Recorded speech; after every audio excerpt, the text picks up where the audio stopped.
הרטיבו אותה, מה שהיה בהישג יד.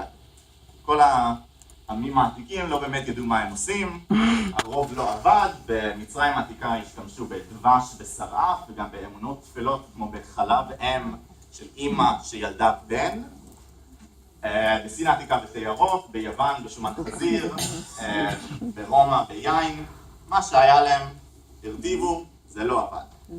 עכשיו נסתכל על מה עושים היום. אז אנחנו נסתכל על ה-SOC, שזה ה-Standard of Care. בקיצור, איך מטפלים. הדבר הראשון, הכי בסיסי, מה שהכי מזוהה עם כוויות, זה debridement, או התריה. מה שאנחנו עושים, אנחנו פשוט מורידים את כל האסקר, את כל הרקמה המתה.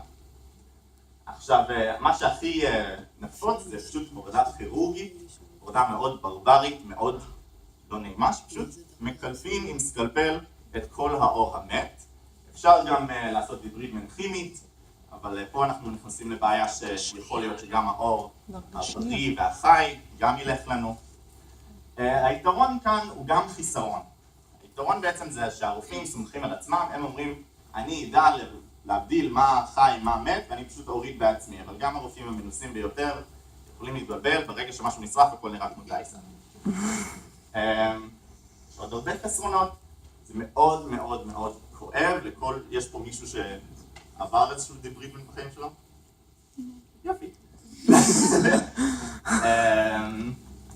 טוב, מאוד כואב, זה גם דבר מאוד ידוע שזה מאוד כואב, זה תהליך מאוד יקר, יחד עם ה-debridement עצמו אנחנו גם רואים את כל העלויות של חדר ניתוח ושל אשפוז וכדומה, וכמובן יש את הטעויות אנוש. אתה מדבר על איזה דרגה? על השני והשלישי בעיקר.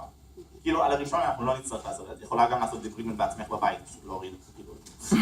אנחנו באמת מדברים על משהו שאת צריכה להוריד את כל האסקר בשביל שהכל יהיה חי ויפה שם. עכשיו אנחנו נראה קטע של ה-debridement בשביל קצת להמחיש לכם כמה שזה מזעזע ודוחה וכואב. אז נראה קטע מהז'ורנל המדיקלי המאוד מוערך שקוראים לו אנטומיה של גריי.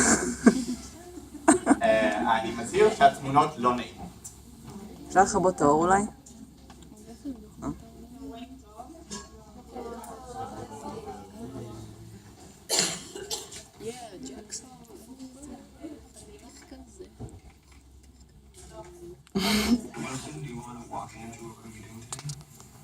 Well,